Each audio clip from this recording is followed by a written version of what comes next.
자, 이제는 이야기를 끝낼 때가 된 것 같아요. 지난 오늘이 8개월? 8개월? 9개월? 좀 지루하셨을 거라고 생각해요. 근데 이제는 정말로 끝내야 될 때가 온 것 같습니다. 자, 이야기의 시작을 어떻게 해야 될까 좀 생각을 해봤어요. 근데 글씨가 잘 보이나? 잘 안 보이나?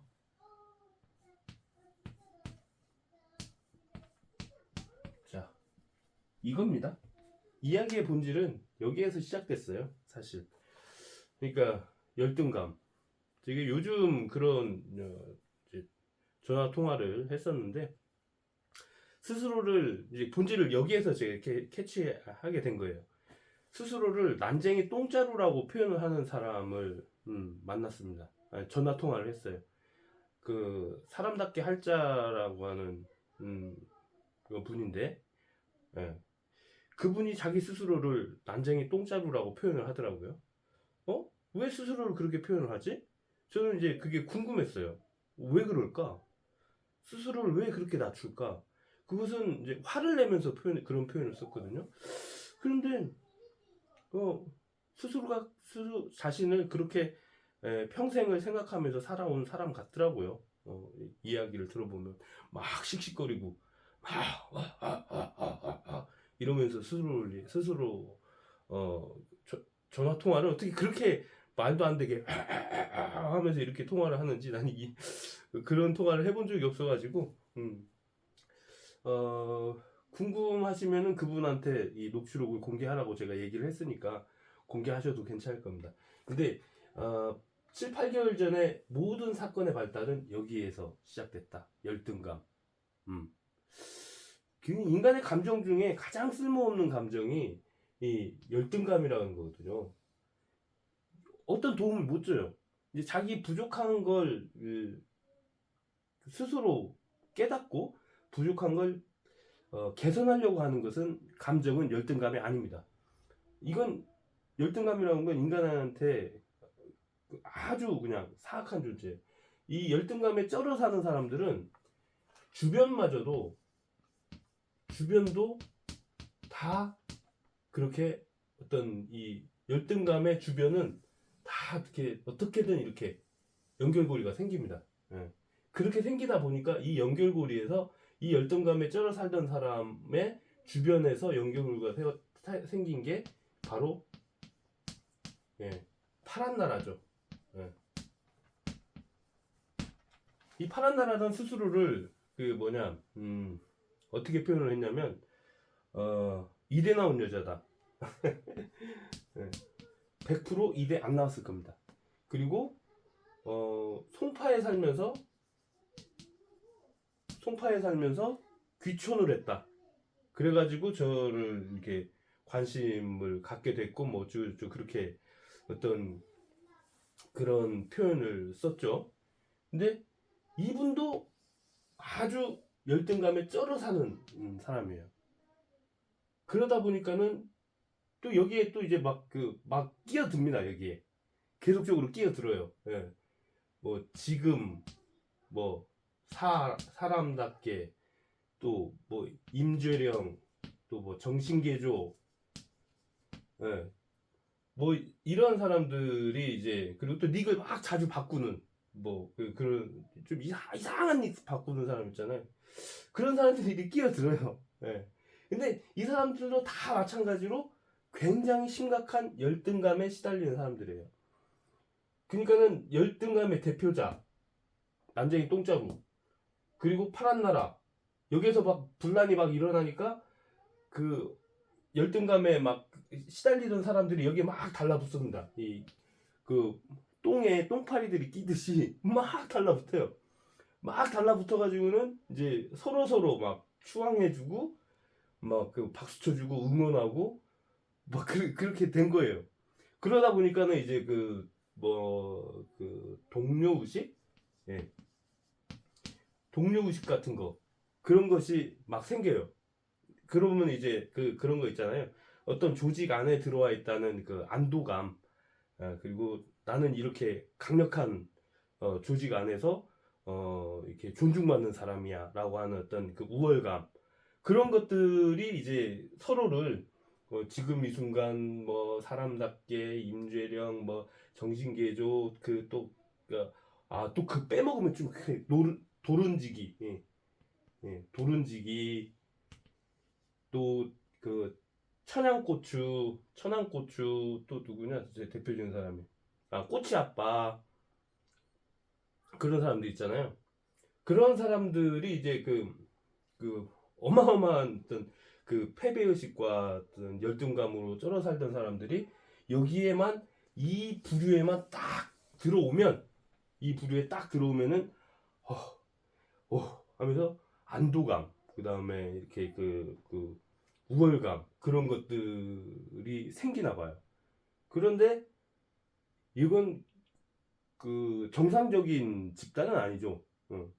정상적이지 못해요. 근데 그것으로라도 이 사람들이 거기에서 이제 서로 그 존중받는 느낌을 받고, 그리고 이렇게 거기에서 행복할 수 있다면 이 안에 그냥 단단하게 뭉쳐서 있으면 돼요.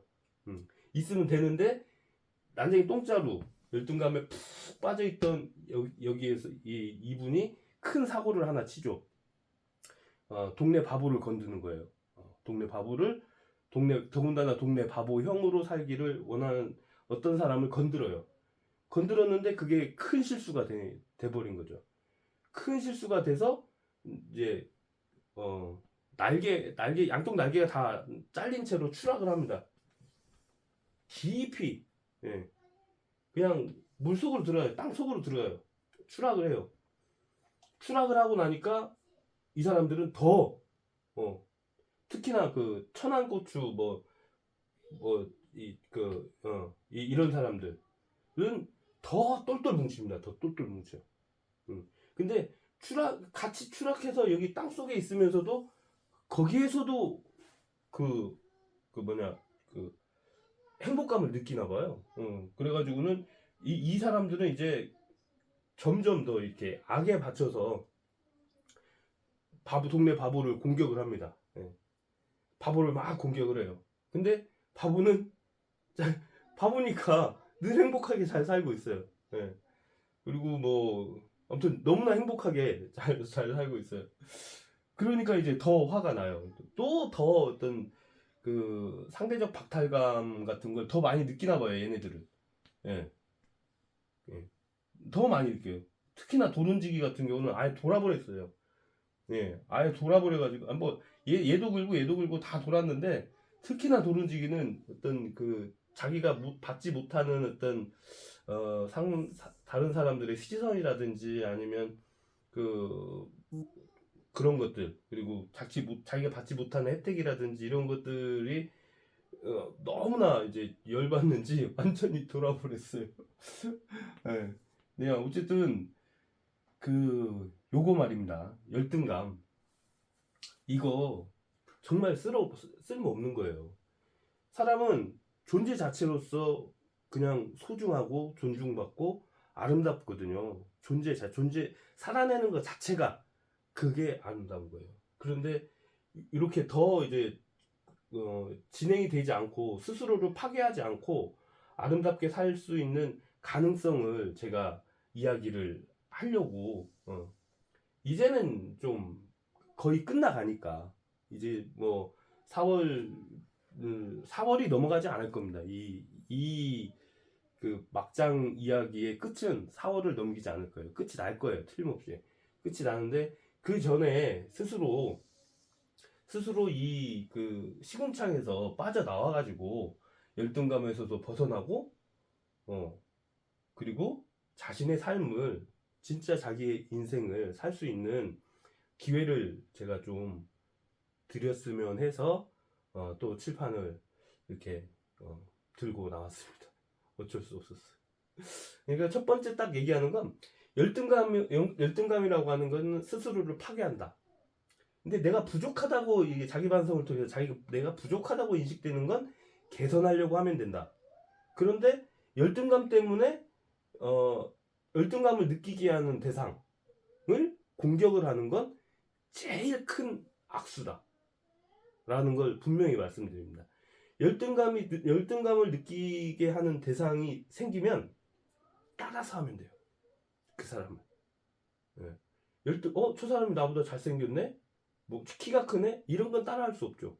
하지만 열등감을 느끼게 하는 대상은 그 사람이 잘생기고 키가 크고 IQ가 뭐 148이고 뭐 이런 걸로 사람들을 열등감을 느끼게 만들지 않아요.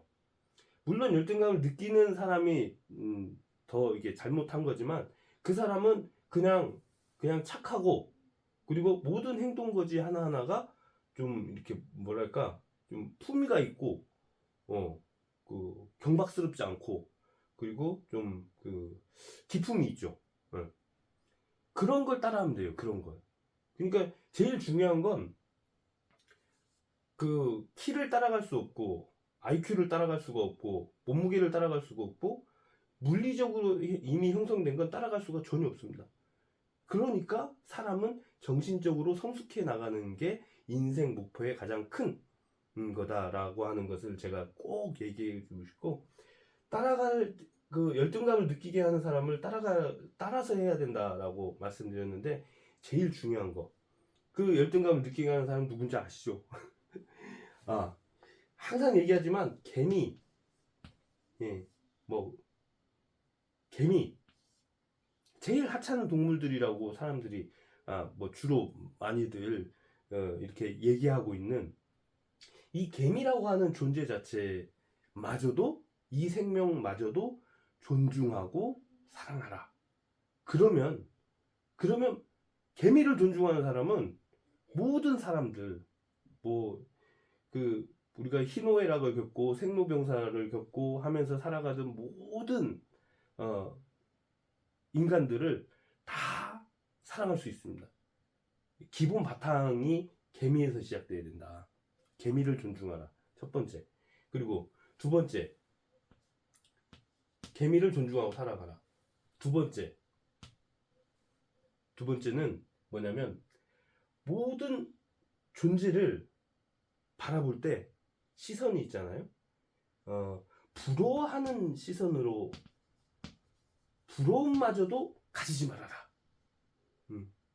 주변에 잘 나가는 사람들, 뭐 돈 많은 사람들, 뭐 좋은 차 끌고 다니는 사람들, 좋은 차 끌고 다닌다고 빨리 가나요? 그 뭐 아우디 상당히 비싼 차죠. 아우디 끌고 다니면 빨리 가나요? 아니죠. 있어 보이기는 하겠죠. 하지만 이 아우디 끌고 다니면서 있어 보이려고 노력할 게 아니라 그냥 자기한테 맞는 차를 끌든 대중교통을 타든 그냥 모든 것들에 부러워하지 않으면 그 인생은 정말 그 가치 있고 의미 있는 인생으로 자리매김할 수 있다. 개미를 존중하고 사랑하고 부러움을 가지지 마라. 하나도 부러울 거 없다. 예. 뭐 인간은 다 가진 달란트들이 다르잖아요. 그 달란트들이 다 다른데 어떤 사람은 돈 버는 재주가 있고 어떤 사람은 뭘 키우는 재주가 있고 어떤 사람은 운동하는 재주가 있고 어떤 사람은 뭐 머리 쓰는 재주가 있고 사람 다 재주가 다르잖아요. 근데 이것도 부럽고 저것도 부럽고 그렇게 부러움이 쌓이다 보면은 열등감으로 빠집니다. 열등감으로 빠지다 보면은 주변 사람들이 그런 열등감에 빠져 있는 사람들이 모이게 돼 있어요. 네. 모이다 보면은 모이면은 열등감에 빠져 있는 사람들이 모이면은 큰 문제를 일으킵니다. 네. 열등감에 빠져 있는 사람들이 모이면은 이렇게 큰 문제가 발생을 해서 이 몇 달간 거진 1년이 다 돼가는 기간 동안 그 주변을 힘들게 하죠. 네가 잘났네, 누가 못났네, 막 또 이상한 소리들, 그 저주의 말들, 축복보다는 저주의 말들, 막 이런 말들로 주변 사람들을 괴롭혀요. 그러진 말아야 되는데 그게 얼마나 큰 죄를 짓는 건지 알아야 되는데 그게 죄가 된다는 인식마저도 하지 못하고 계속 나락으로 빠져듭니다. 자, 그럼 이제 이번 달 말이면은 4월 말이면은 모든 결과들이 다 나올 거예요. 모든 결과들이 다 나오고 그래도 이 조직은 흐트러지지 않을 가능성이 있어요. 하지만 제가 당부드리고 싶은 건 모든 결과들이 다 서류로 나오고 나면 제발 이제는 열등감에 빠져서 허우적거리면서 자기 스스로를 미워하지 말고 스스로에 대한 미움을 바깥으로 표현하는 거거든요. 이 열등감에 빠진 사람들은. 근데 그러지 말고 이제 모든 걸 멈춰라. 멈췄으면 좋겠다. 네, 라는 말씀을 드리려고 칠판에 한번 좀 끄적여 봤습니다. 우리 구독자님들은 그런 분들이 없어요. 정말로. 정말로 착하고 순하고 하다 보니까는 나쁜 말도 못하고 서로 존중하고 위로해주고 응원하고 하는 걸로 항상 저녁 때 저희하고 소통을 하고 있는데 여러분들한테 참 고맙다는 말씀 드리면서 열등감은 정말로 쓸모없는 감정이다. 그리고 재미를 존중하고 사랑하라. 부러움을 갖지 말아라. 그리고 이제는 끝날 때가 됐으니 4월 말이 되면 모든 이제 서류들이 차근차근 다 밝혀지면 그때는 제발 부탁이건데 여러분들의 삶을 위해서 그럽니다. 여러분들의 삶이 빛나고 윤택해지려면은 여기에서 빠져나와야 된다. 그걸 말씀드립니다. 저녁 실방이 되겠습니다. 오늘은 좀 영상을 많이 올렸네요. 내일도 많이 올릴게요. 할 일이 많아가지고 내일 뵐게요.